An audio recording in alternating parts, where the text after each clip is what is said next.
Hello and welcome to the Geeky Brummie Halloween special podcast. Joining me today, Mr. Keith Doomfield. Hello. Mr. Sam Deadwoods. Hello. And Mr. Leigh, sorry about this one, Vincent Price. That's the only one I could come up with. I will accept that one. And I am your host, Mr. Brian Parish. Anyway, enough of that, because I can't see anything. Turn off. Thank you. God, blind. You're complaining about not keeping it on. How the devil have we been since the last one? I think our last recording was Bath outside the lovely Mockingbird Cinema during the Birmingham Anime Film Festival. We all been up to anything interesting? Apparently not. Apparently not. Mostly recovering from Bath, I think. Most people have done. I've been trying to make a Halloween costume of Bob from Beetlejuice, which has involved lots and lots of cutting little bits of card and sticking it together with PVA glue, and then getting annoyed that I can't make the eyes move independently. Full Blue Peter experience. Yes, very much so. Coming up today, we'll be talking about the rise of independent horror film companies. Well, are they really independent anymore? So we're talking about A24, Blumhouse and a few others. We'll be picking our favourite foreign language horror movie, and we'll be having a regular One Geek Thing. But for now, we'll see you shortly.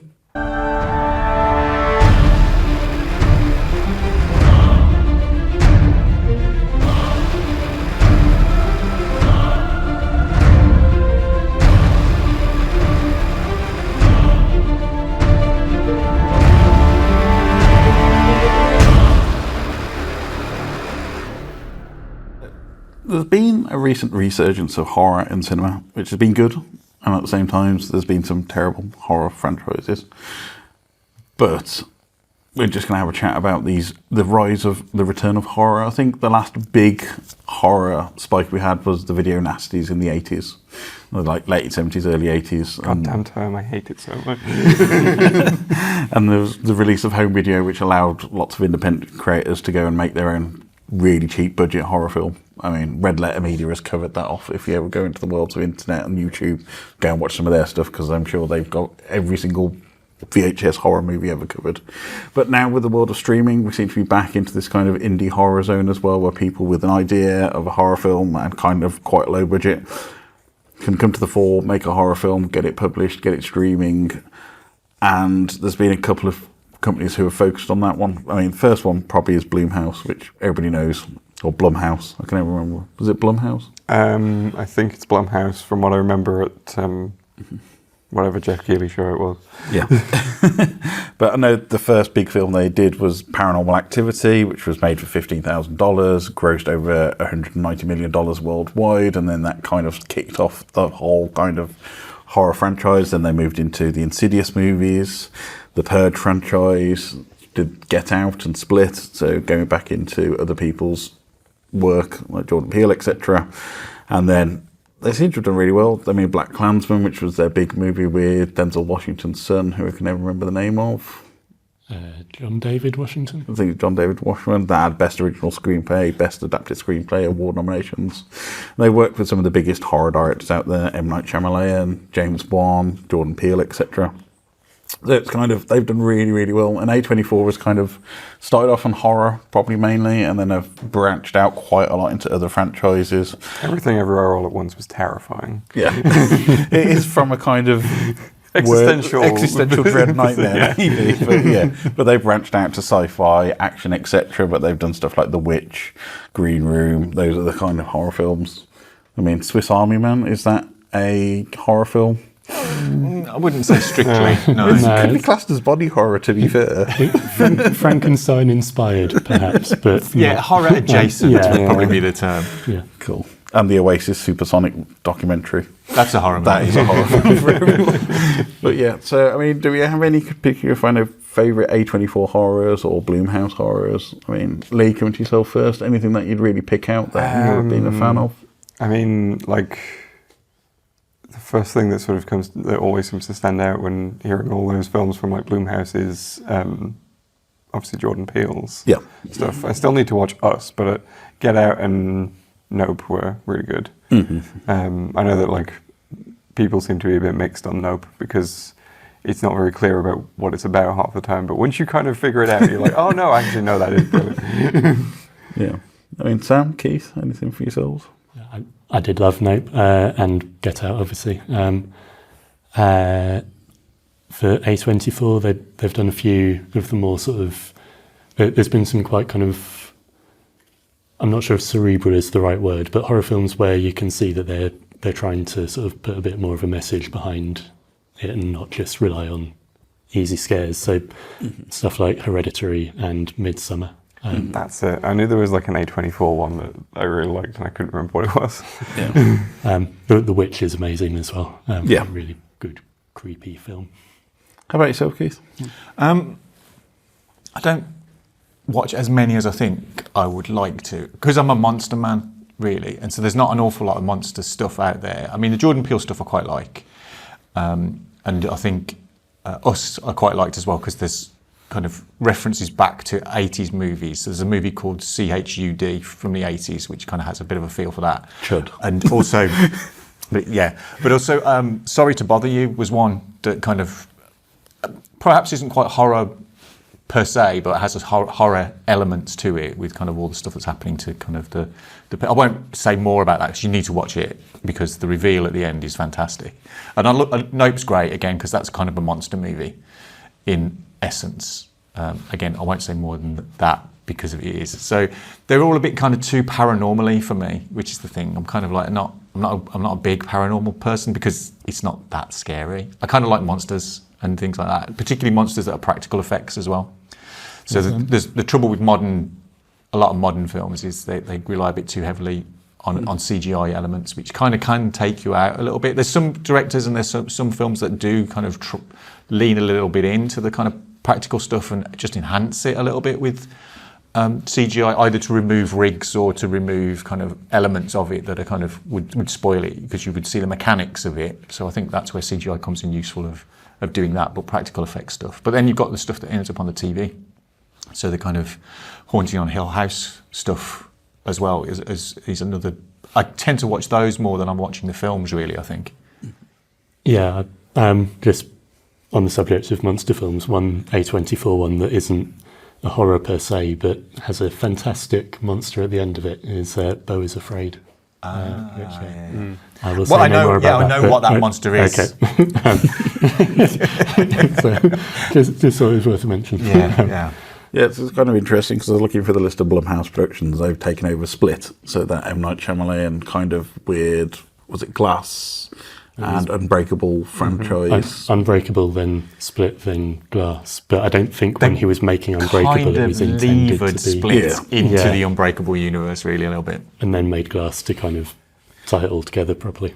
But they've really picked up on doing other people's franchises the last few years. I mean, they've basically taken over the Halloween franchise.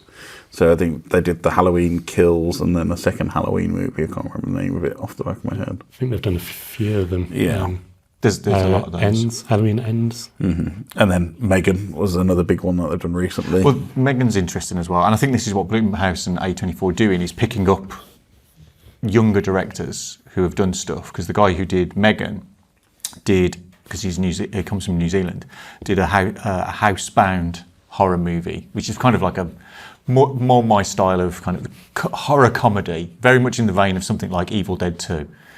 And that was from about 2012, something like that. It's a fair bit. So what they do is they find talent and kind of nurture that and bring them, kind of give them a bit more of a budget, which sometimes isn't a great thing. Sometimes I think the bigger the budget, the less creative you can be. Because you kind of think, we'll do that with money rather than skill and artistry. But they have got a Wolfman movie coming out early next year, which might be of interest to you, Keith. I know you. I know. I love a good werewolf movie. It could be good. I don't know. It's it needs to be something interesting. I think we've got to, because the spectre of American Werewolf in London hangs over a lot of kind of werewolf and basic horror movies, really.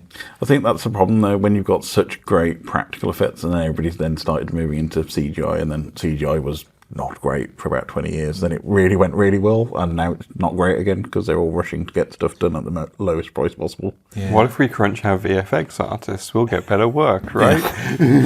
Yeah. Well, I think the benefits of some of the early Blumhouse stuff, the paranormal activities and the kind of insidious things, is a lot of that was it's suggestion, the power of suggestion, the kind of like, did you really see it? Did you not see it? So they're not relying on kind of reveals, big reveals. It's the jump scares. It's like Ryan pointed out, like obviously you bring up, you know, how budget isn't necessarily a good thing, but it's like paranormal activity, like you said, was like 15 grand? It was basically just webcams set up in the house. It was literally just like, I think it was like an actual camera. Yeah, because it was just like a handheld one, so very consumer model sort of thing. I think most of the money just went to paying the 2 actors in the movie, because I think it was shot in the director's own house. Yeah, and that sort of thing. So like they didn't have to pay location costs or anything, and so like it cost next to nothing, made all the money in the world. And it's like, yeah, this is probably why we're seeing more horror, because you can make it on a it on a shoot, especially jump. Well, I call them jump scare movies, so stuff like Insidious and things like that. It's either a guy in makeup just popping into camera and then disappearing, and that's your jump scare. But it's all around the atmosphere and it's all around the world building. And it's so much it's based on the sound design and the musical choices rather than the actual what's going on the screen a lot of the time. Mm-hmm. It's having that brilliant sound design to make you feel like you are creeped out. There's a real language to horror films that's really well established, and it's if you do any kind of film studies course, it's the sort of thing that you'll learn very early on, because it's probably quite an easy thing to teach. So I suspect that's why a lot of new talent as well will go to horror films, because it's kind of there's a standard script that runs all the way through. Yeah, it's a good sort of entryway into filmmaking. And yet, despite that, you can do a lot with it.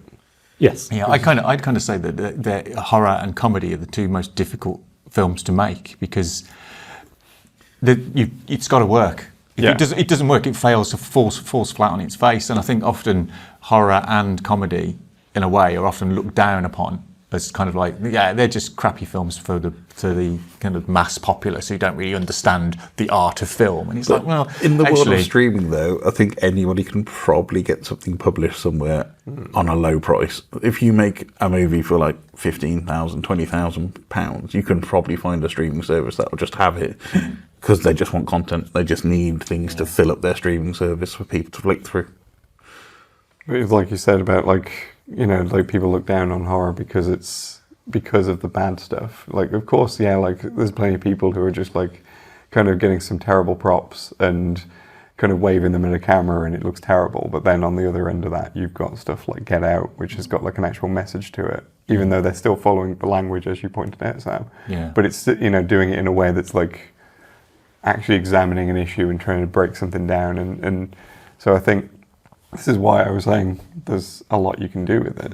So. I do like the fact that we're moving away from there was the period of the Eli Roth movie, which I wasn't a big fan of. It's just over the top gore. Yeah. And I kind of held the horror crown for a few years, and it was kind of not particularly interesting. But I'm glad we're moving away from that, and it is becoming a much more broader church, and we've got things like Hereditary and Midsommar and even Evil Dead Rises, which I didn't think added particularly much to the Evil Dead story, but at least it's kind of like was at least tried something new. I think it would have been better as a non-Evil Dead movie, just a thing on its own probably would have worked a little bit better, but at least it shows that horror isn't going anywhere, and it's still a viable and a hugely entertaining genre of film. Yeah, I just wanted to pick up a notable film franchise which is really independent because they've got no real studio support behind them, which is the Terrifier franchise, which has come out of nowhere, and it seems to be really adopted by the horror community quite a lot. Art the Clown with its terrifying face. I mean, the 3rd film they've just made, $2 million budget, has already made $50 million. And apparently they shopped it to quite a few studios, big studios, and they all just went, no, we're not interested, we don't think it's proven enough. And I think it was Mubi who's bought the rights to them, the streaming service, and they basically just made a lot of cash off the back of it really quickly. It's a little bit like New Line when they did kind of like Nightmare on Elm Street and stuff. You've got these studios or production houses that are taking a risk on something and reap the rewards. But, I think my favourite thing that I've heard about Terrifier 3 is that, like, apparently in America, certain cinemas that actually will show you what screens everything is on. A lot of teenagers apparently are buying tickets for The Wild Robot and then sneaking into Terrifier 3. And as soon as I read that story, I was like, cinema is back. I've heard quite a few rumours about that where like Wild Robot had a massive spike when Terrifier 3 came out that weekend, mainly because it was kids just going. Like sneaking out into Terrifier. Yeah. But they're releasing it on VHS as well, which I find hilarious. I mean, you've got to do it, haven't you, really? Yeah, but it's kind of those things. But as you've said, I know we've talked about this off air, Leigh, about Blumhouse has especially moved into quite a lot of other things. So they've had Blumhouse Books, which they set up in 2014. Yes. And they're also now doing their first game release has come out this week. So it is kind of funny that we're talking about this because Blumhouse Games has actually released its first project. And it's sort of like you were saying, Keith, where like they kind of, in film, they'll go and find all these sort of smaller projects and pick them up and kind of give them an extra budget. That's basically what Blumhouse Games is. Because like the game that came out this week, as we record, and conveniently is also my game of the week, is Fear of the Spotlight, which is a game that I believe did release, but like Blumhouse came in and were like, we kind of want to help you sort of make this better, because I think they'd sort of said like, oh, we're not happy with this or whatever.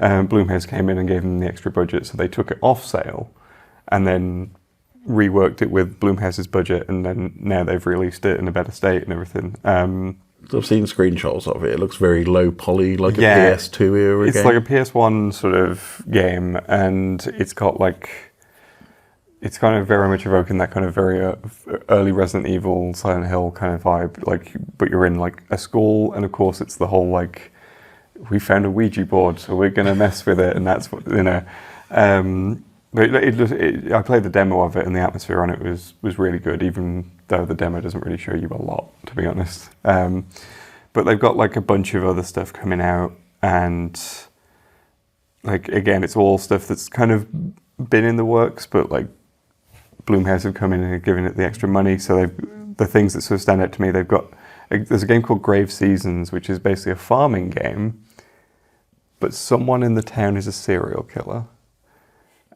So that's the hook of this. So it is. So it's a bit like Animal Crossing, but with a serial killer running. Yeah, it's basically, if you think of Animal Crossing, it's like on the surface, it's like a very kind of Stardew Valley type thing. Yeah.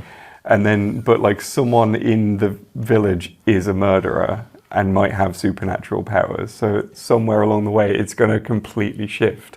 And I'm just like, that sounds amazing. They've also got the simulation in development, which is like, it's basically like the two big kind of themes of horror in games is you've got like the amnesia type things where it's first person, you're running away from a monster, or you've got like the Resident Evil type. This game kind of does both. So it's like you've got like someone in the real world and it's all first person like those, but like there's also like a game that apparently is connected to a murder, and you can go into that and it's basically Alone in the Dark. And I'm just like, this sounds cool as well. And they've also got Project C, which is Sam Barlow and Brandon Cronenberg. So it's got the horror credentials. Yeah. I just love the name of the gaming studio that produced Fear the Spotlight, which is Cozy Game Pals. Cozy Game Pals, because it's the exact opposite of what you'd expect. We did have that funny period, kind of whether it was the late 90s or the early 2000s, where a lot of horror games, because horror kind of gaming was where the good horror stuff was. In that kind of like, there was a period where there wasn't many good horror movies, but gaming was where it was all at.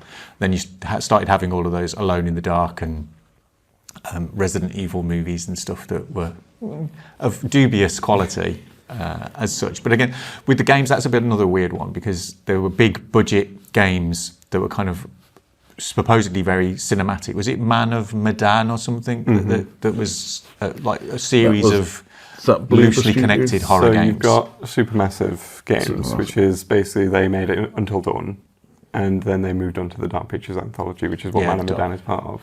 And those have not been brilliantly received, to be honest. I think House of Ashes was probably the one that did the best out of those.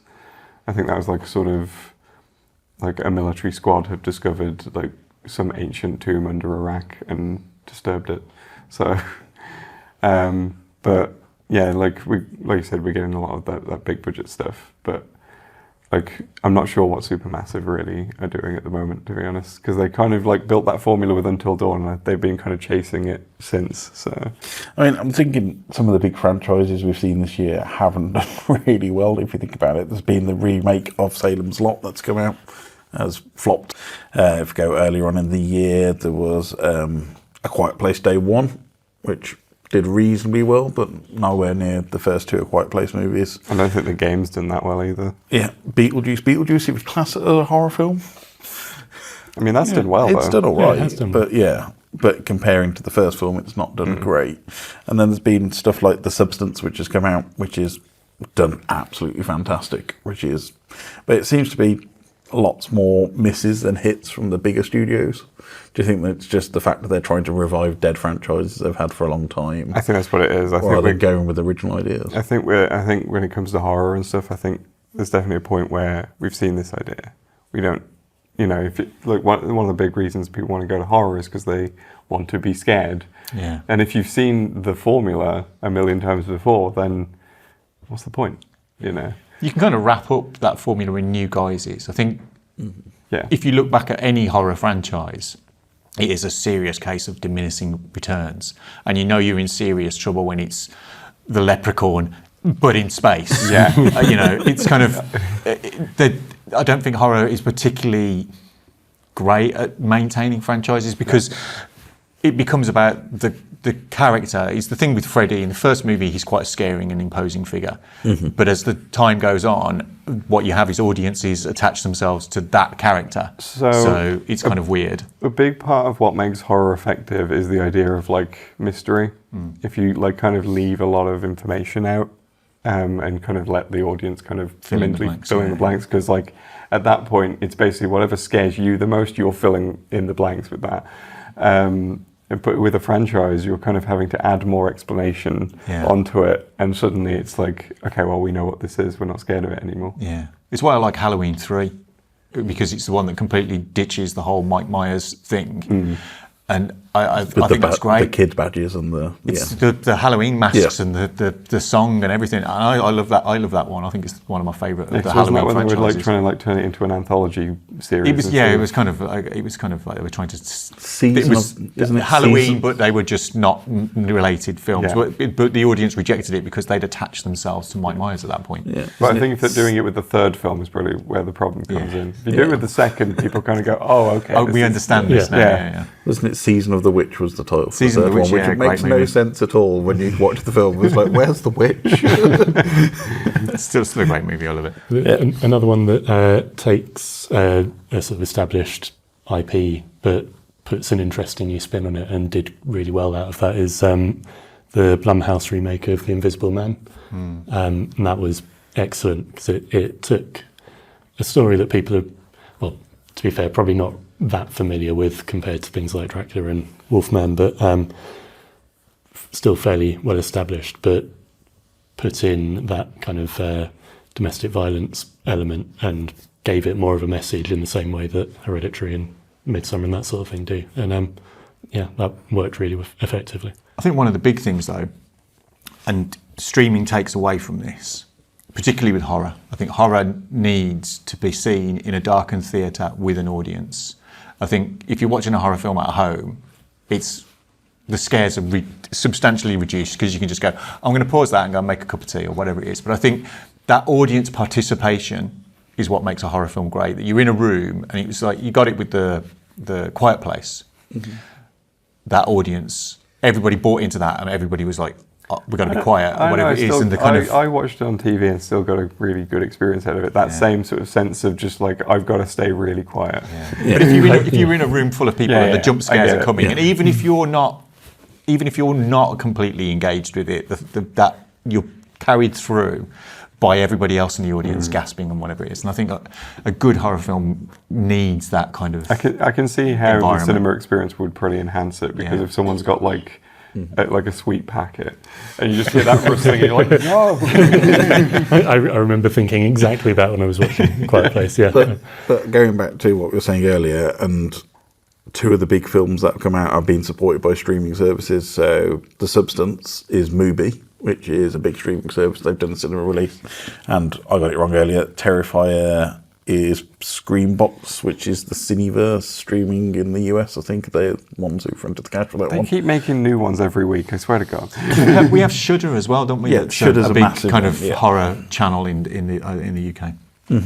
But it's those kind of smaller budget streaming services are the ones that are actually taking these films to cinema.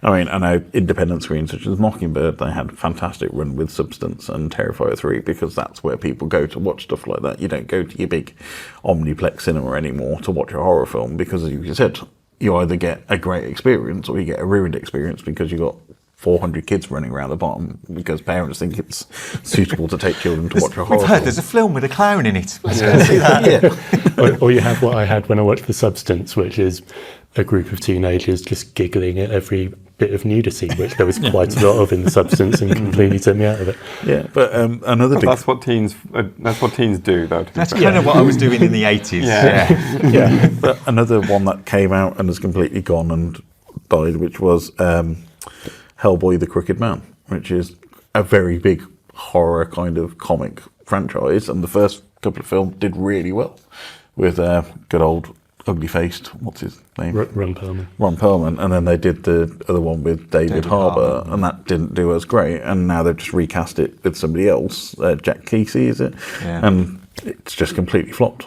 But that's the one that's been the most truest to the comic books, unfortunately. Well, that's again, that had Mike Mignola involved, like the actual creator of the character. I wonder if that is just comic book fatigue, because that does seem to be a growing fatigue towards comic book properties. I think there's an element of that, but it's Yeah. come out in the year where there's only been one Marvel film for the first time. But I in think at this decades. point, though, like I think it's going to take a few years for people to really kind of get over that. But I don't know if Hellboy would suffer from that as much, because most people probably wouldn't even know it was a comic book. So, and if they know it from the Ron Perlman movies. So. But even then, I knew that was a comic book movie.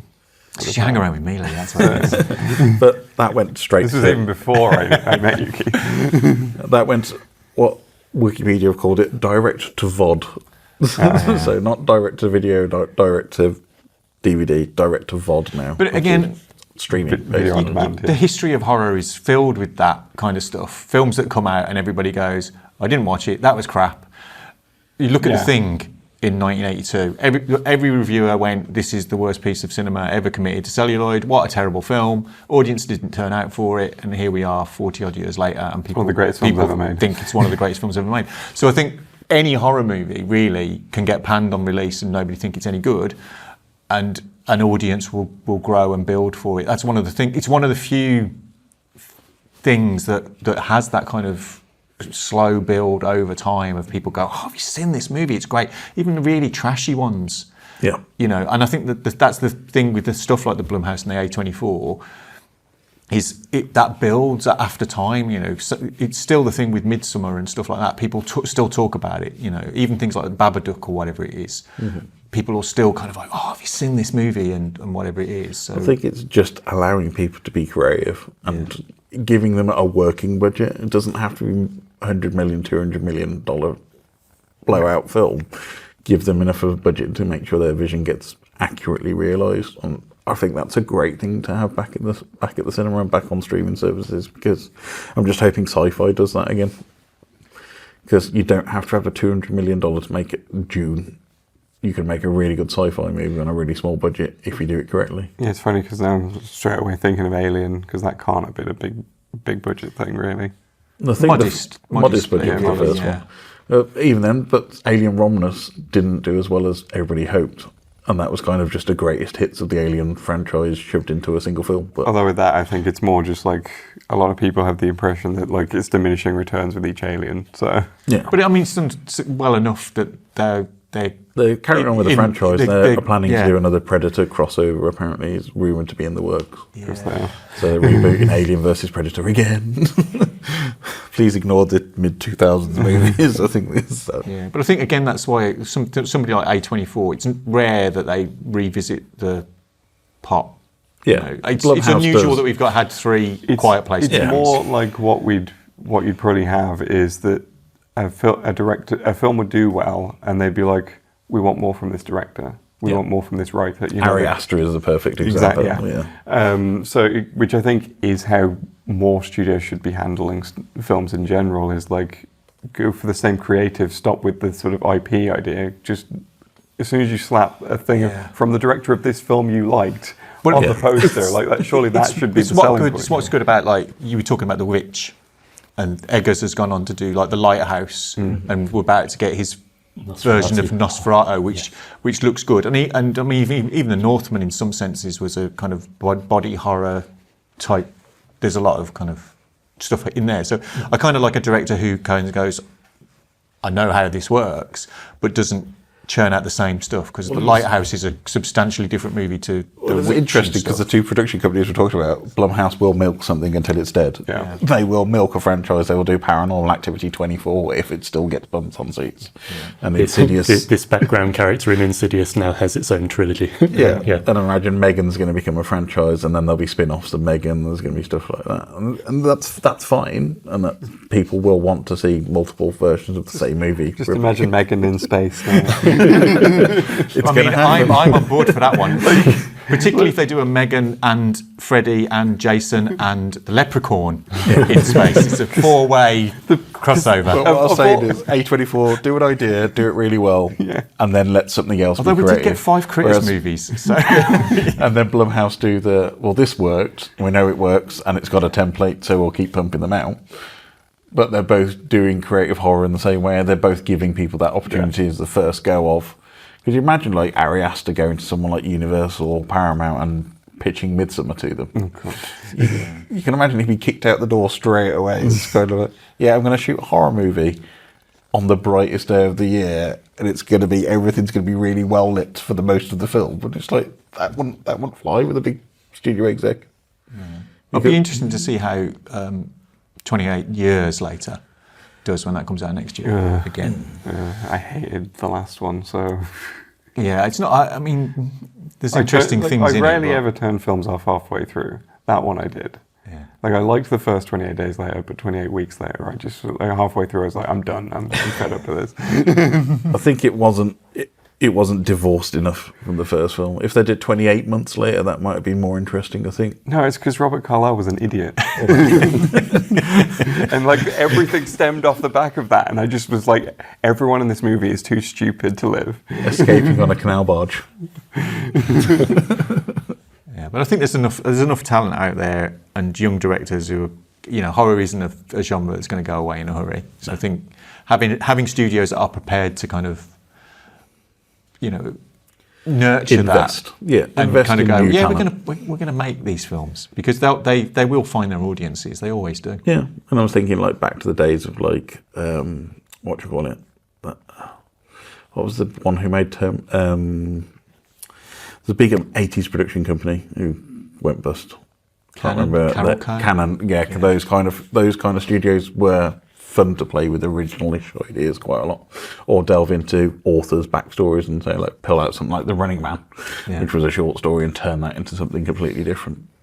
Yeah, I wouldn't be surprised if at some point even distributors might delve into kind of film production, because I know you've got companies like Arrow Films, which put out a lot of this kind of like schlocky type stuff, and you wonder whether put down if the needs grand, came, they might did their own productions. Shout Factory or is in America, and you've got Umbrella in Australia. So whether they can, do that to kind of nurture these. But if they clubbed together and just had the local release version, I think the big studios are just not. It doesn't generate. If it doesn't generate $1 billion, big studios aren't interested anymore. Yeah. So I think. And that was the thing. Apparently, Hollywood's at its lowest ever production amount of films being made in Hollywood, because everybody's just going elsewhere. They're going to Bulgaria, they're going to Vermont, they're going to Romania, they're going to places where you can make a film quite reasonably inexpensively, because Hollywood's so expensive to make anything now, which it means that you have to make $1 billion to it be worth putting the production hours in.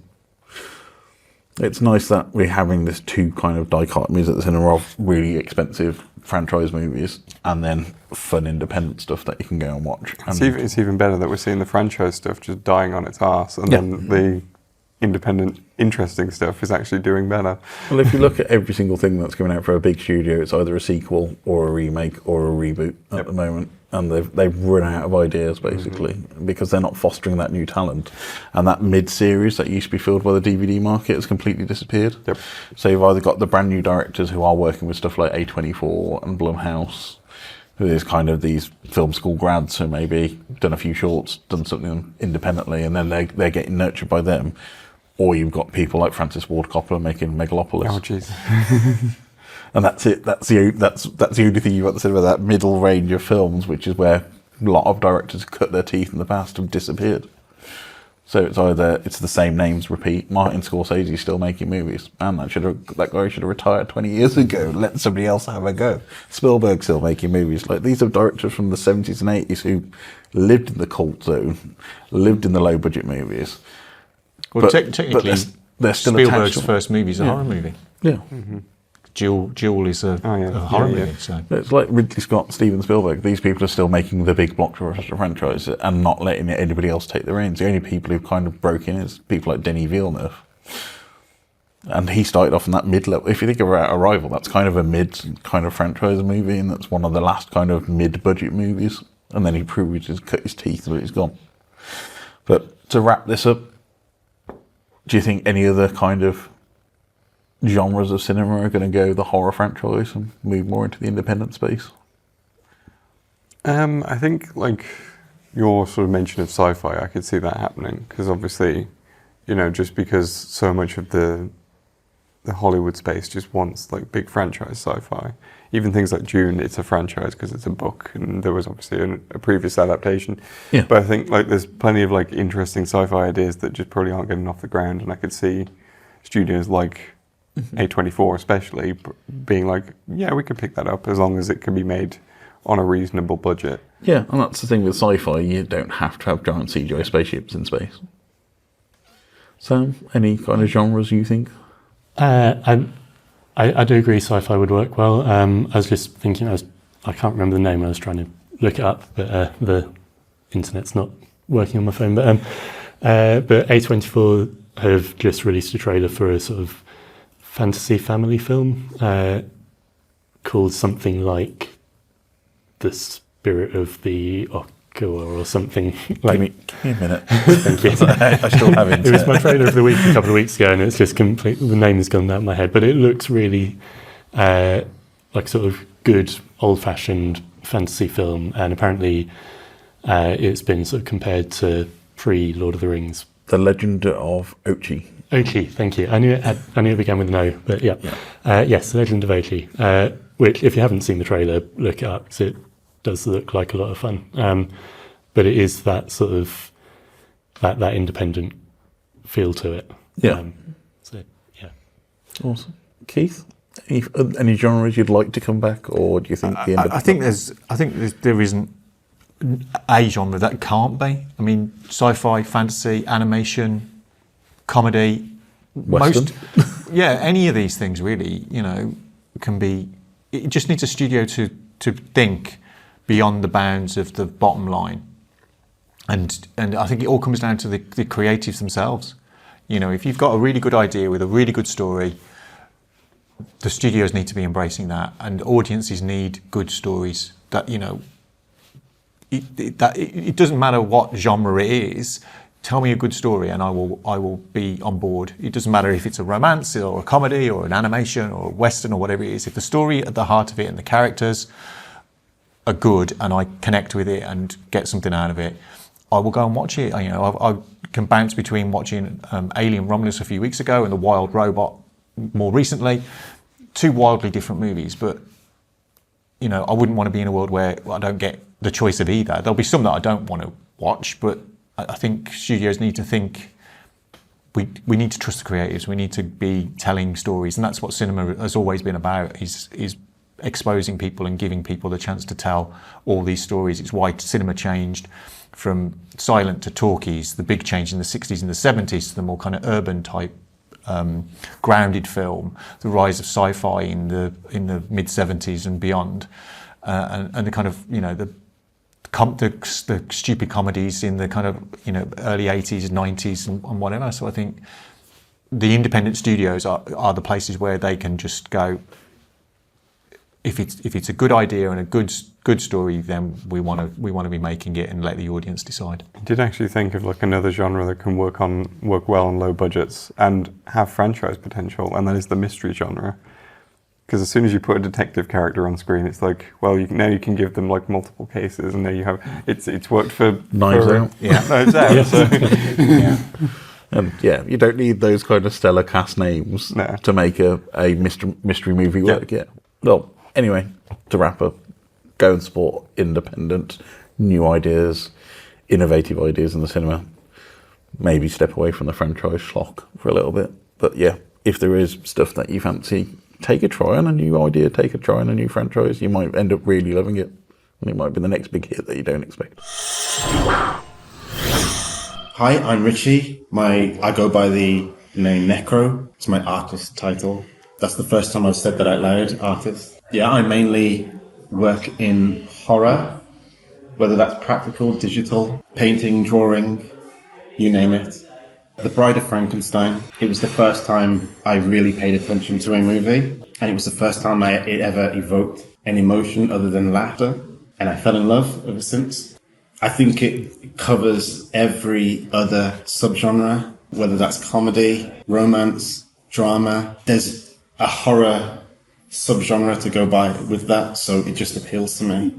It changes in waves.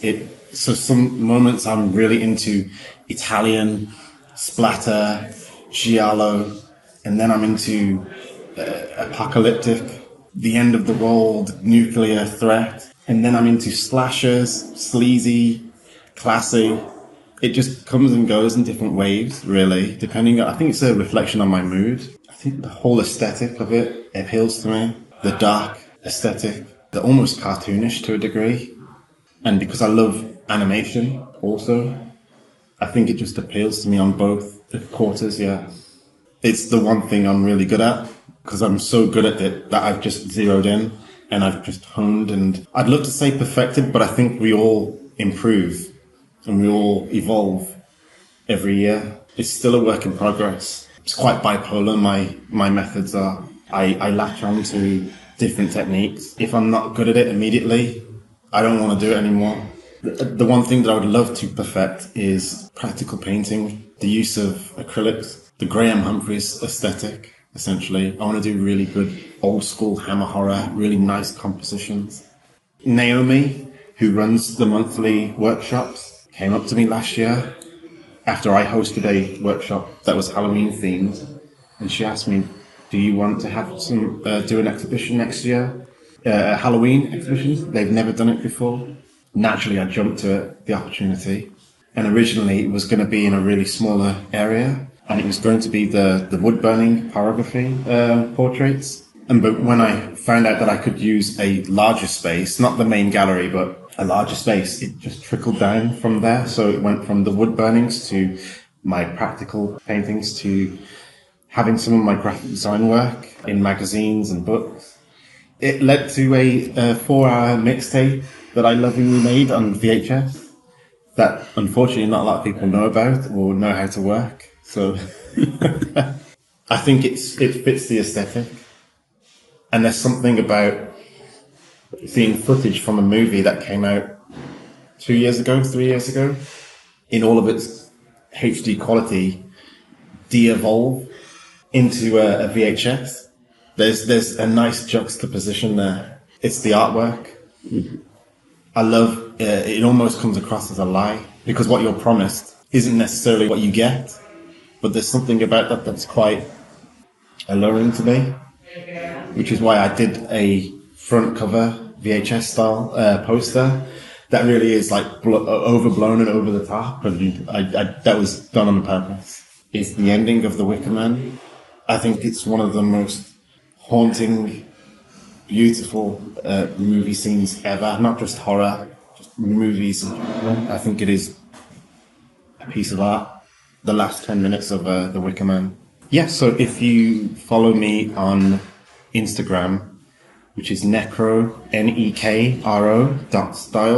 you can find me there. And you can also find my work around the Birmingham area. You always see, anytime you see Nekro, not Neck, that you keep seeing N-E-K everywhere, that's not me.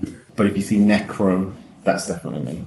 Yeah, so you email me, you can contact me on Instagram, and yeah, I'm not hard to find. Looking further afield than our usual kind of homegrown or US-based horror, thought it'd be interesting to pick out a foreign language horror film each and talk about why we really like it, why it's impactful, and why it's successful. So I'm going to start off with Sam. All right. I think there's quite a lot that I like, but I think I'm going to go with Pan's Labyrinth. Guillermo del Toro has done several excellent horror films in particularly in the Spanish language. So he did The Devil's Backbone before Pan's Labyrinth, and Kronos as well. But Pan's Labyrinth is the one that most people are probably more aware of. It gave us one of the best movie monsters ever, I think, in The Pale Man. Really, like, not even there that long. He's only in like a sort of 15-20 minute sequence of that. Notable horror actor Doug Jones, I believe. Yes, absolutely. Yeah. But just such an impact, like such a memorable character. Like I was saying before, there's a bit of a sort of message behind it. It's all about the Spanish Civil War and the sort of impact of Franco. It's just a really beautiful kind of fairy tales type horror film. I love anything that has a good sort of mythology behind it, and that this really does sort of delve into that quite spectacularly.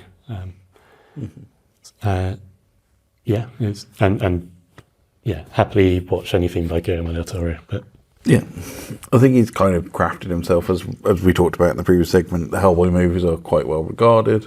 I mean, Pacific Rim's one of my favourite kind of schlocky, big robots fighting big monsters. Can't really beat that at the big screen. That is, have a big budget and do what you want, and him going, right, I'm going to make some massive action figures and just smash them together.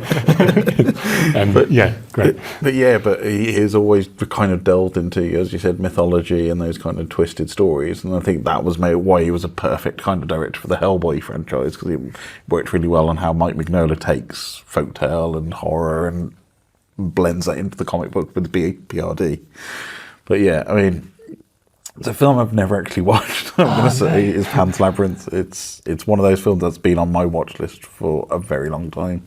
But sell it to me, recommend it. If you haven't watched it, it's basically about a young girl who, her and her mother go to live with her mother's new husband, who's this sort of Spanish general, and is an utterly deplorable human being, just really horrible to his wife, no interest whatsoever in her daughter. So the daughter sort of escapes into a bit of a fantasy world. She meets a faun called Pan, who sort of basically sends her on a bit of a quest to trying to remember. It's been a while since I've watched it actually, but basically she's trying to save her mother, who is I think she's pregnant, but having a difficult pregnancy. This sounds very familiar to The Boy and the Heron in a weird kind of parallel way. I can see that. But yeah, it's all about basically how the general is the real monster, but there's also some definite actual monsters that she has to contend with as well. No, I think definitely worth a try. Absolutely, yeah. Keith, how about yourself? All right. So I'm not going very far. I'm not going to Mexico. I'm only going across the channel to France. And it's a film that I bang on about to people who are prepared to listen or unprepared to listen every Halloween, because it's one of my favourite movies that I like to watch each kind of Halloween season. And it's Christoph Gans's Brotherhood of the Wolf. Oh, not Silent Hill. No. It's Brotherhood of the Wolf, 2001. It's a werewolf movie, obviously, so I love a good werewolf movie. And it's set during the French Revolution, 18th century France. Kind of starts off, it's based around some true events that actually happened, a series of murders that were happening in a particular region of France. And the story basically involves a knight who teams up with a Native American to investigate all of these murders. And as time goes on and more bodies pile up, it eventually comes about that the murders are being committed by a werewolf. And the werewolf effects are done by Jim Henson's Creature Workshop with some CGI enhancements to make Sorry, I was just imagining the werewolf as a Muppet. Hey man, don't knock it. Don't knock it. If you haven't seen it. Like obviously, yes, I've seen Labyrinth, so I know that they can do some more. fantastic monsters. And so it's unusual because it also stars Mark Drakakos, who was the original live action crime fiendman. So it's weird in a way that it's a werewolf movie set in revolutionary France, which features swashbuckling, sword action, and martial arts, and a little bit of anime thrown in there. And so what else would you want from a movie?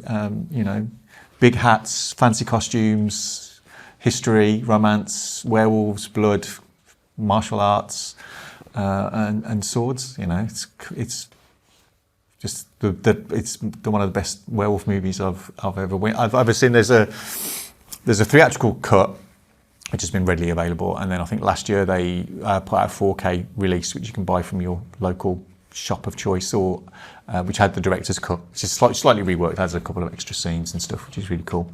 But it's a film I bang on to people every year when they go, I'm looking for something new to watch. Watch Brotherhood of the Wolf. It's a great movie. I kind of discovered it randomly back in 2001. I don't know how. I think it was just because it was a werewolf movie, and I went and saw it because I like werewolf movies, and I was like, "That's great." I think it's partially influenced by The Matrix, so the kind of martial arts bit. I think very wushu is coming from the kind of like the fact that The Matrix was very popular, but I thought it was great. I just loved it. It's ridiculous and silly in parts, but also really cool and quite good. So a detective drama, revolutionary France, Matrix-inspired historical drama, kung fu, sword fighting, detective. Bit of you've got the basically the core pair. Anime. The core pair are investigating the series of murders, so you've got that kind of like investigation thing going on. So a little bit of a kind of like the Name of the Rose kind of historical stuff going on with the kind of trying to solve dramas, but with a bit of kung fu and sword fighting and werewolves, obviously, which is kind of cool. So that's my pick, and it's in French and Italian and German and Native American. So there's lots of foreign languages in it. So it's all good. It sounds like a proper melting pot of a film. It sounds like they just went all the ideas. It's 2001. Just stick them in a pot. But it's a Halloween staple for me. I love it. It's probably a bit cheesy in parts and stuff, but I think it's great. Leigh, how about yourself? Okay, so I was giving this some thought, and obviously my immediate thought was The Ring, but like everyone knows about The Ring. But I thought of a Korean movie, A Tale of Two Sisters. So it is effectively a ghost story, sort of, kind of. It's one of those movies, basically. Basically, it's about like as the title implies, it's about two sisters, and like they've got like this stepmother that they have a bad relationship with, and like the older sister tries to protect the younger sister from the mother, but then there's like a lot of stuff going on in the house that's like not normal, and it just sort of has this like constantly tense atmosphere where you're never sure what's kind of real or not, and there's just this obviously like the sort of relationship these girls have with their mother, with their stepmother being as bad as it is, like that's kind of a source of the horror as well. So it's got that realistic element to it where like it's not just like there might be a ghost in the house, it's also just like a lot of the tension comes from just that tense family relationship, and it just kind of all kind of builds up to this twist that's like, obviously not to spoil it, but like makes you kind of go, oh wow, okay, that just really like redefines everything I just saw. And yeah, just it's like I said, it's all atmosphere for like a good 2 hours. Like an M. Night Shyamalan twist, but good. Yes. Basically. Yeah. Yeah. But yeah, like it's. I remember getting it sort of recommended to me and watching it with the person who recommended it to me, and because they were like, you really need to see this film. So, and one of the main things, the main memories I have of watching that movie is, again, very tense atmosphere, very slow build, lots of slow build-ups to things. During one of these moments, that was when my cat decided to just burst through the door, then looked at us, and then just left. It's like, what are you watching? Nah. But yeah, it was such a really good, and it's part of the list of films that are like, I've never seen a Korean film I dislike. In fact, every Korean film I've seen, I've loved. It's like, I haven't seen a lot of them, but like it's pretty consistent. Yeah, I think I've seen all of Bong Joon-ho's films Yeah. at some point, but he's a fantastic Yeah. director, so I don't think he's had a misstep so far. But yeah, man, that sounds really interesting. So when you said like the twin sisters, I'm thinking like, is this that? What was that photo game that you really Fatal liked? Frame 2. Fatal Frame. Is it like kind of that Fatal Frame 2 vibe? No, because no one has a camera. Yeah. Cool. So I'm going to go slightly different, as always. I'm not going to pick the black hole this year, because that's in the English language. But it is Disney's only horror movie. Go and watch it. Those Americans, those foreigners. But I'm going to go with what is traditionally classed as an action film, but I think it lives on the cusp of the horror franchise, which is Battle Royale, which released back in 2000. So 25th anniversary next year. But it kind of, I think I watched it pretty much on release or not, if not released straight afterwards. And I'd read the book by Kushin Takami, which is fantastic. Really, it's a completely different take of the film. Read the book as well. I think it's really worth reading it. But it was when I was really into my kind of anime, which I was thinking, do I do Perfect Blue, which is the quintessential anime horror film? Do I do The End of Evangelion, which is, again, an action franchise that descends into pure horror towards the end of it, to be honest, and Fanta. Lots of Fanta. But I thought Battle Royale because, as I said, I was reading to Beat Takeshi stuff at the time. Classic Japanese workman actor, being in pretty much everything. So really good actor if you ever watch him. But it's basically a totalitarian government has taken over in Japan after the recession, and they want to curb youth violence and juvenile delinquency. So it's very much as its time, the late 90s, early 2000s. So what they do is once a year they pick a random junior high school, send them to an island, and only one kid comes back, basically. So it's a kind of battle for survival between a class of about 20, 30 children.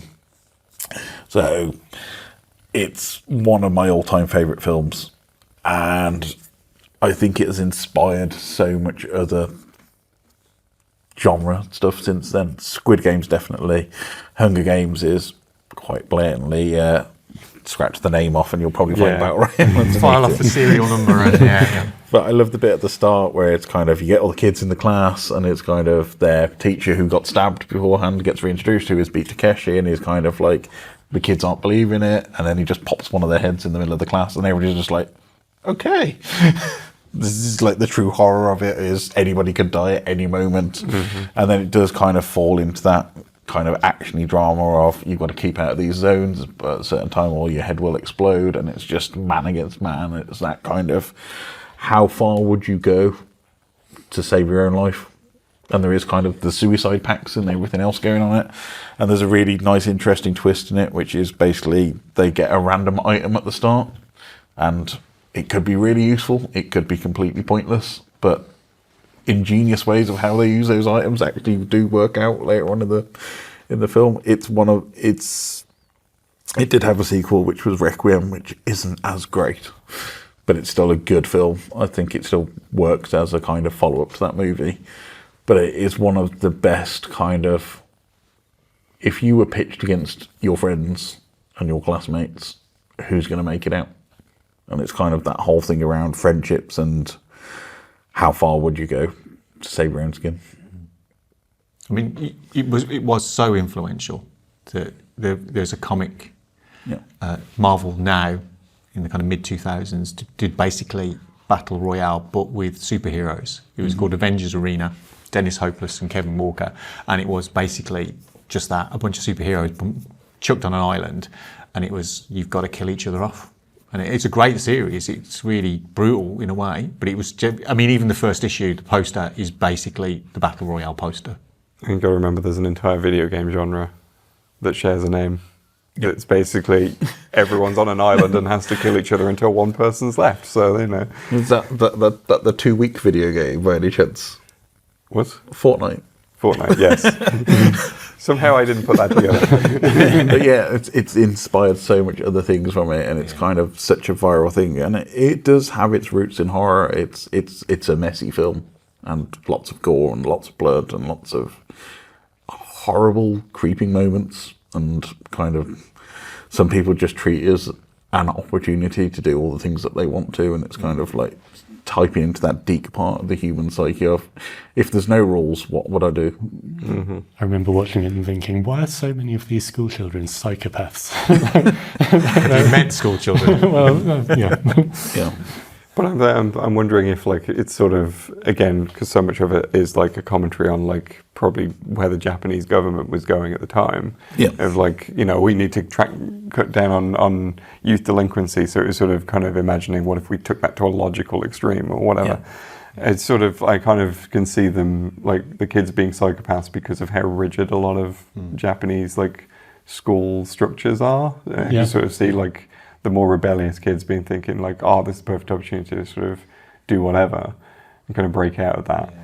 I mean, it's a trope in a sense. I mean, it's a riff on Lord of the Flies and stuff as well. So it's kind of like, it's not entirely new idea, but it's kind of like taken to an extreme and plonked into a scenario which everybody could think that could have been, because it hooks into, you know, people of a certain age as well. If you were kind of a teenager, early 20s or whatever it is, you're thinking, this could have been us.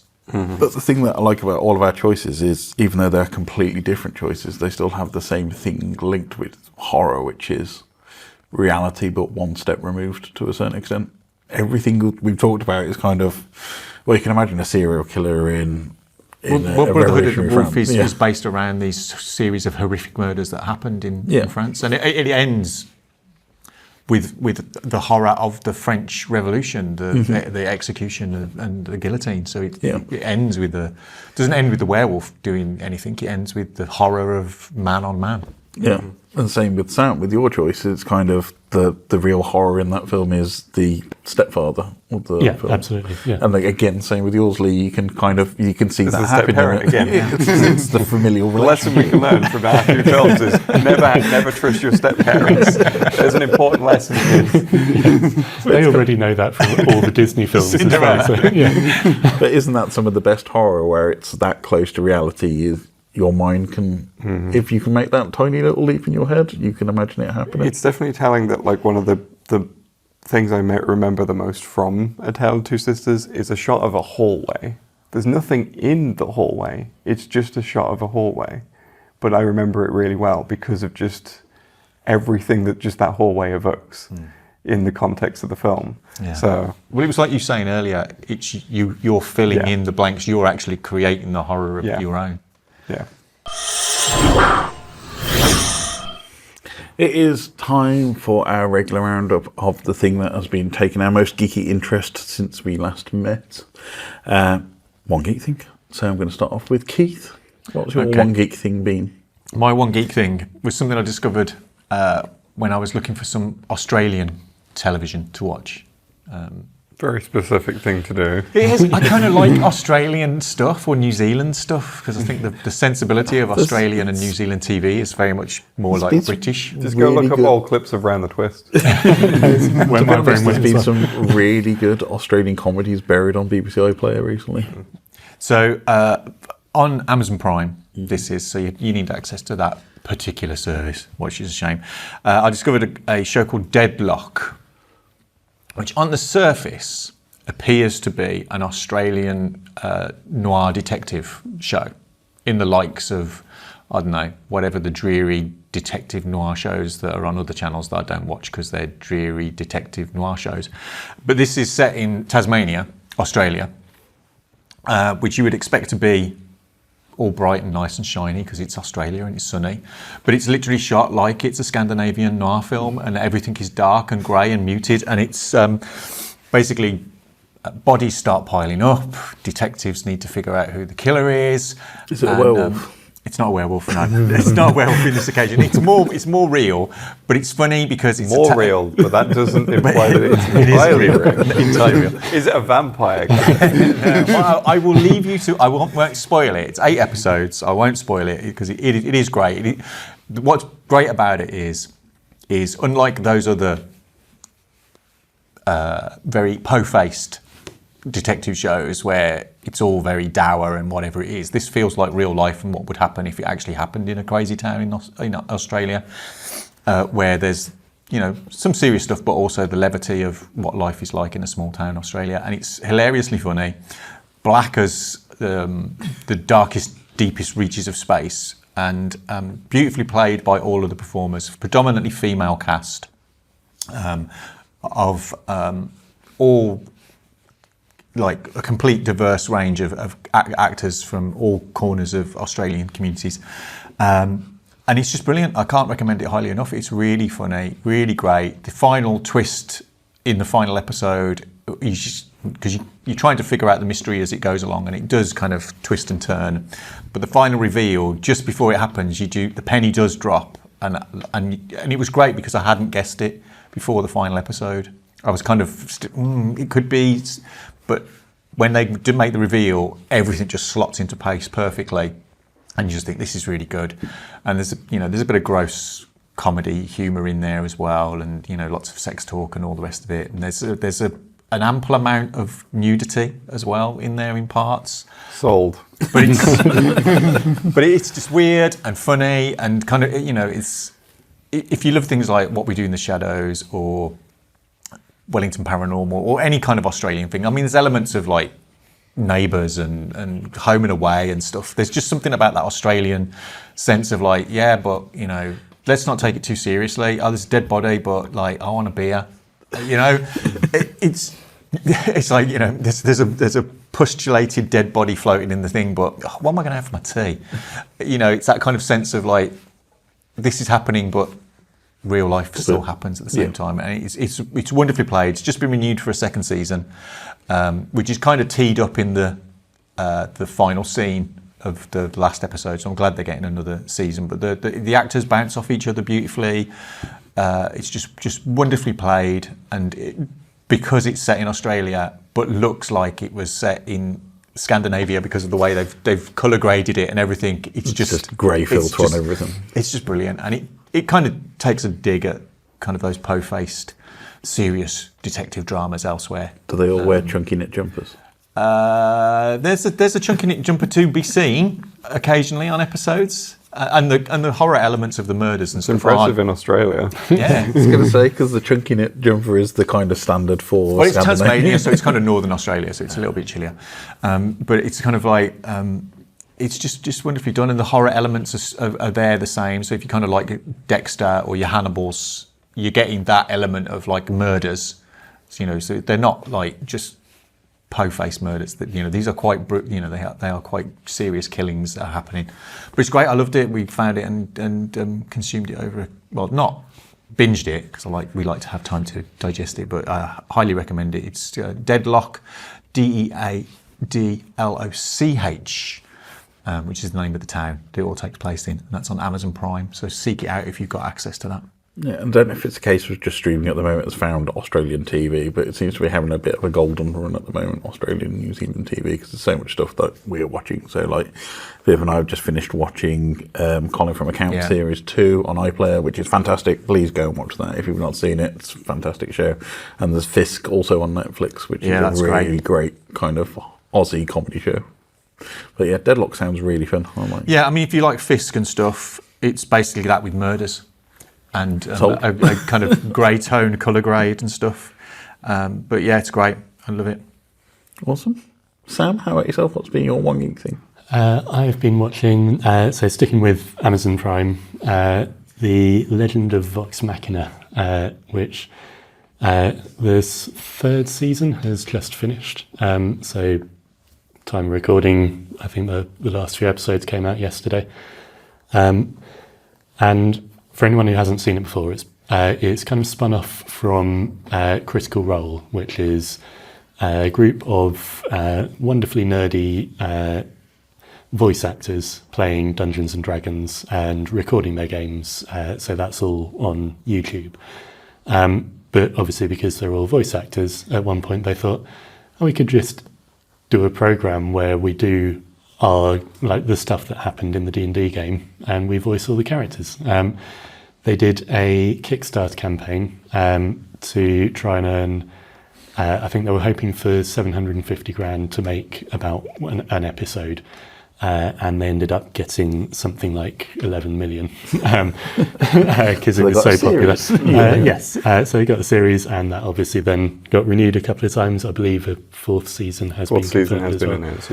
Yeah, and it's brilliant. It's so it's D&D based, so it's all fantasy characters. But because they've obviously occupied their D&D characters for so long and they know the characters so well, that really kind of feels like it comes across nicely in the performances. So they're just well written, well thought out characters. Series has quite a lot of nods to the mechanics of D&D as well. There'll be like rocks in the shape of a 20-sided die popping up in the background and that sort of thing, but also there's a sort of running joke in their campaign that they always struggle with doors, and there's a few scenes in Vox Machina where they just cannot open a door. So yeah, season 3 though has been particularly good.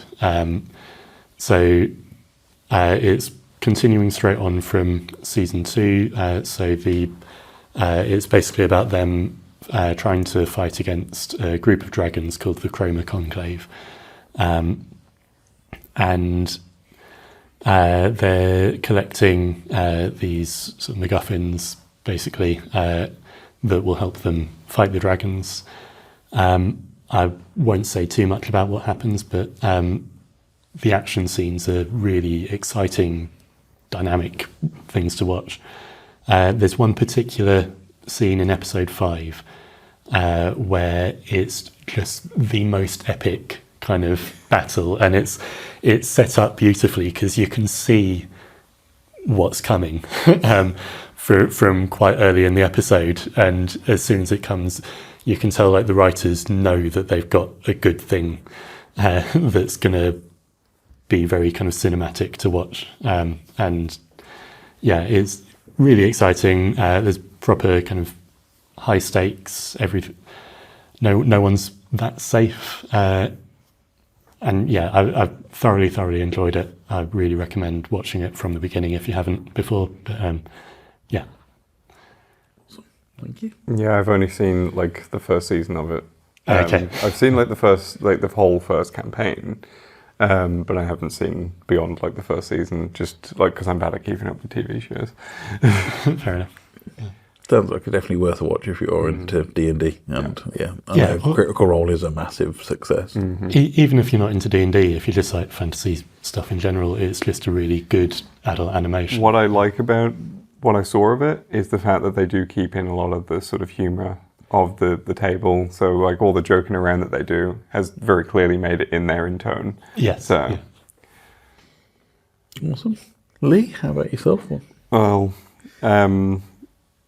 continuing on from like animated adaptations and also things that I've only watched a tiny bit of but need to watch more of. I've watched the first episode of the Tomb Raider anime that's come out on Netflix, and I've really enjoyed that first episode. So basically, it is sort of, I think they're kind of their first attempt at trying to sort of connect up like the reboot trilogy with the sort of classic games. So it sort of obviously brings in a lot of elements from that reboot trilogy. So like her friend Jonah's still hanging around for some reason. I still don't know why he's still there.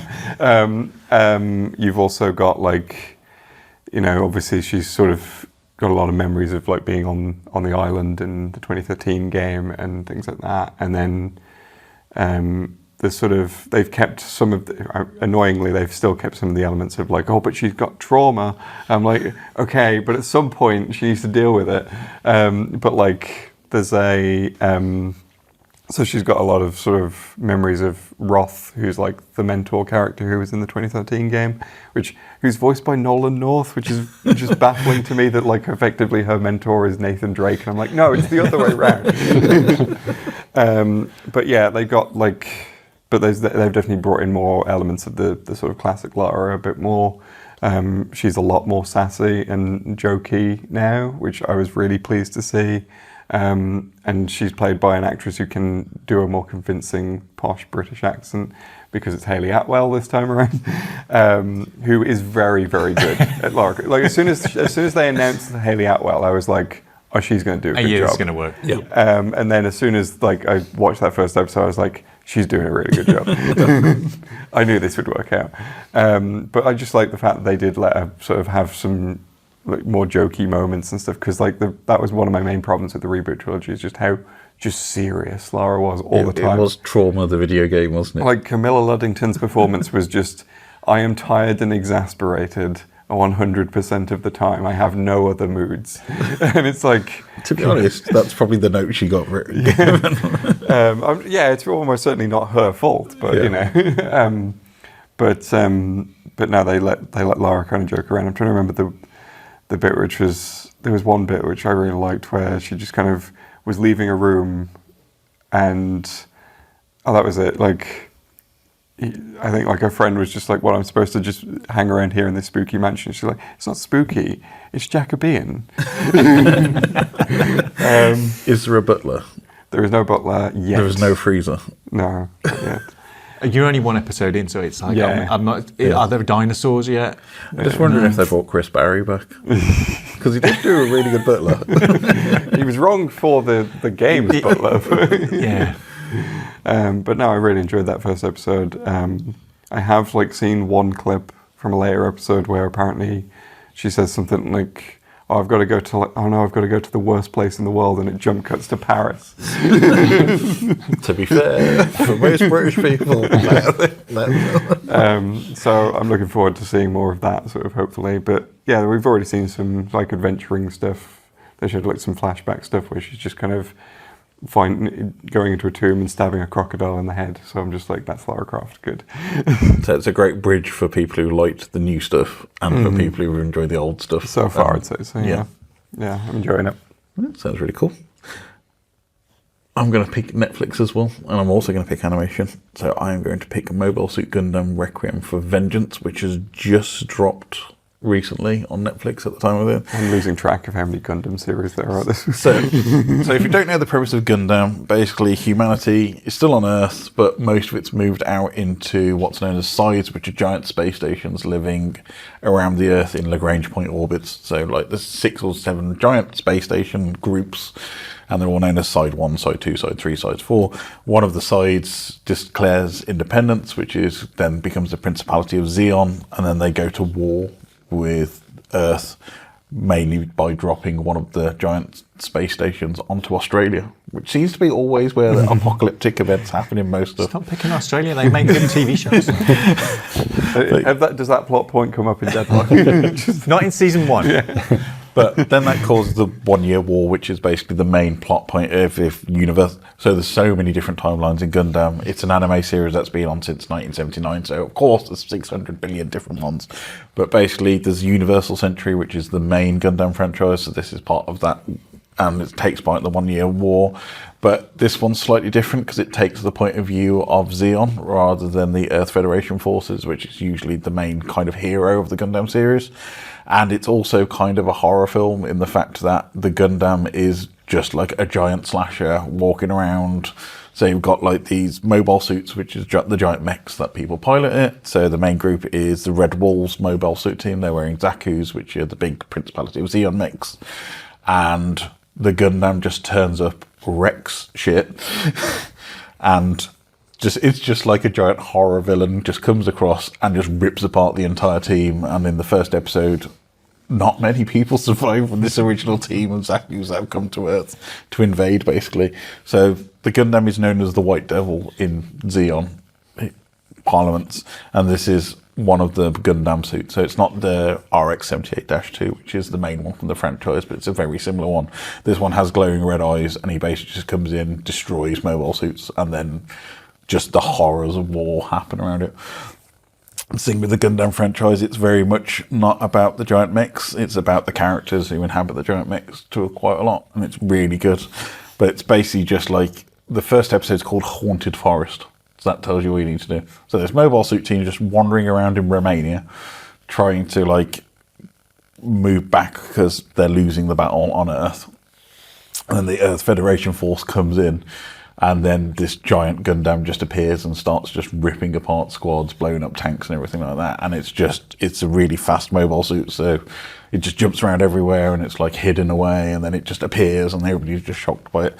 So it's kind of a different take on the Gundam franchise. It's one of the first one. There has been CGI Gundam shows in the past, but this is the first time I think Netflix have pumped a lot of money into it in partnership with Sunrise and Bandai to make this kind of a big thing. And it's also been made in Unreal Engine 5, so it's one of the first TV shows to be made using solely Unreal Engine 5. So it's really nicely quality animation, but it is kind of what if a horror movie, but the main horror villain is a giant mobile suit, and it's supposed to be the good guy. So if you've not watched Gundam ever before, it's probably worth still having a watch of it. It's something a bit different, and you might get into the older Gundam stuff. I believe the original series has been 3 movies there on Netflix, and quite a few of the other shows. So it's kind of one of those rabbit holes where you'll watch one episode and then you'll find out there's 35 different series you need to watch, and there's a giant map of how to do. You'll get the red string out and you say this one goes in here. And I thought Ultraman was bad. No. Gundam is insane when you get into the lore of it, and there is kind of so many different. So I think there's 5 different centuries, which is how they describe the different timelines depending on what you do. So Gundam Wings in its own timeline. Loads of stuff. Universal Century is the main one, which has started off from the original Gundam series to now. But it's I would say it's worth a watch even if you don't like giant mechs. It's a slasher giant mech basically. This mech turns up and scares everybody. Is there a Gunpla release that goes with it? There is a Gunpla release, of course. That's already been out on Netflix. I'm pretty sure the series exists to sell the Gunpla. Yeah. It's like the Masters of the Universe of the modern age. Yeah. But Although I think Gundam precedes it. I think Gundam was 1979. I feel like maybe a few years before. I feel like the American anime, like the companies in the 80s who were doing like He-Man and Transformers and stuff, got the idea from Gundam. So looking over at Japan and being like, they've got a good thing going on. So Gundam was 1979 to present. So it's what, 45th anniversary at the moment. Yeah. So in 5 years' time, that's going to be really good. But yeah, so it's kind of the one which is a real robot mecha. So it's kind of like, although it's far in the future, this is like how robots would actually work and do stuff. So it's fun. It's fun to watch. It's really weird. So it's just having the other point of view, because Zeon are always the bad guys and the invaders, and they're coming down and watching their kind of point of view on it, and the horrors of war from both sides is always a good... I mean, I've seen how big a Gundam can be in real life. Yes. Because I've been to that island where they've got the real life. Yeah. They've just done another one. I think it's kneeling down outside of Osaka Expo. I think they just basically make another one every year. Yeah. One day they're just going to actually start walking around and we're going to be really scared. Yeah. But yeah, it's the whole thing of what if this giant kind of thing that kills all your friends just turns up and you're like, oh God. So it's a slasher but with giant robots. And that was our One Geek Things. To recap, Keith? Australian detective noir Deadlock. Sam? The Legend of Vox Machina.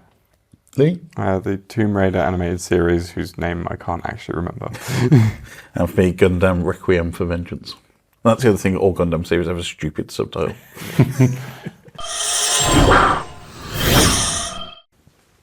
Thank you for joining us on the Geeky Brummie podcast this issue. Don't forget to like, share, subscribe, do all the usual stuff. You know where the buttons are, around here, down there, somewhere. Keith, where can we find you online? online. I've moved out of X Tower pretty much. You know, there's probably a number on the door, but you can find me now instead on Blue Sky and Threads and Instagram and stuff. But it's still just Hard Luck Hotel with whatever of shenanigans they stick at the end of it.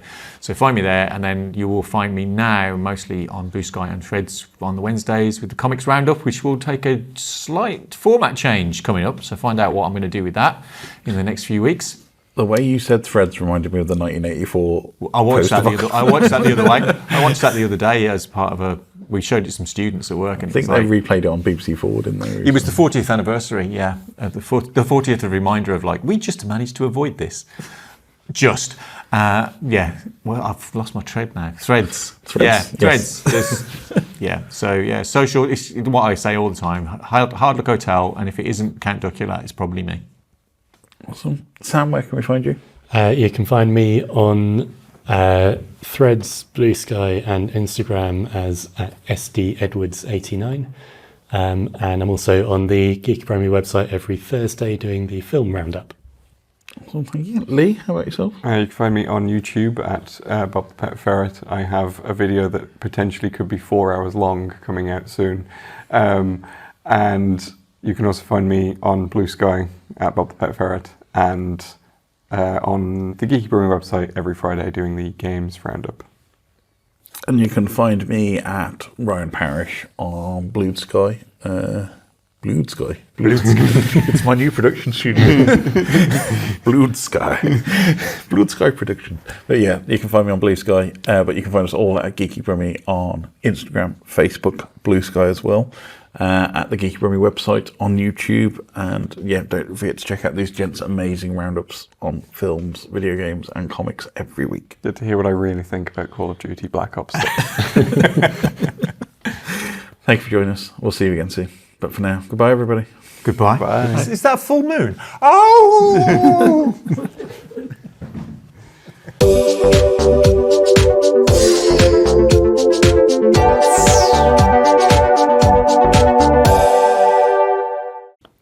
See, I've got a problem with the amount of comics I've got in my house, and I'm having to get rid of them because there's no room. I know Japanese houses aren't big. I know how much manga there is in the world. Where the fuck is it all going? Because, there's no way that somebody has got all of these, 475 mangas of whatever it is that they've bought. Where are they putting it all? All the Japanese houses are like Bender's flat and Futurama. You open the cupboard door and it's this massive library. I've got no room for the comics I've got, and this is just ridiculous. Where I've seen sort of footage that they've done of the Hikoki-moris, which are basically the people who don't leave their house and are a genuine problem, and it is pretty much half their tiny apartment is just a bookshelf. So, Keith, you know the bit in Evangelion where they have the city upstairs and then they show Nerve underground for the first time? That's what it's actually like. That's what their basements I think I saw a George Clark or a Grand Designs thing. Yeah. I didn't watch the whole show, but I saw a bit where this pretentious family had bought a house and they created their library. They called it a library. It was a one room, bookshelves, and they finished it and did whatever it is. Was it just so she could have the leather so she could do the Beauty and the Beast swing? And it was like, A, this isn't a library because it's got fuck all books in it. B, the 10 books you've got the wrong way round. So you can't even see what they I hate are. it when people what the do fuck is that. this about? And I was thinking, yeah, that ain't big enough. I don't know what I dislike more: people who turn the books the wrong way around, or people who sort by colour. Each is a crime. Yeah. Imagine doing both. Yeah. But I was just looking at it going, one room for a library. One room. Yes. It's If you're Jesus. someone who does own a lot of books, and I might be talking about myself, that sounds great. But if you just have 10 books, you don't need a separate room for a library. How many books do I have in the loft, honey? Probably about 3 boxes worth. The 3 big boxes of I know. books. I find it unbelievable when I go to see people's houses and they don't have more than about 4 books. I'm like, there's books in every room in our house, not just 2 or 3, 60 to 100 I have books in next every to room. my computer 2 stacks of books, which are these are the next things I'm going to read. And then one entire wall of my bedroom is a bookshelf. Yeah. And it's full. And I'm like, I need to get rid of some of this so I've got space to put more in. But I can't do that because you go, well, that's an art book I can't get anymore. And that's another... And my art books are going to stay, obviously. Look, I got rid of some of my books and bought them here. Just as extra storage. I've been taking stuff to work because it's like, I've got to get rid of this. It's like, where the hell do I get rid of it?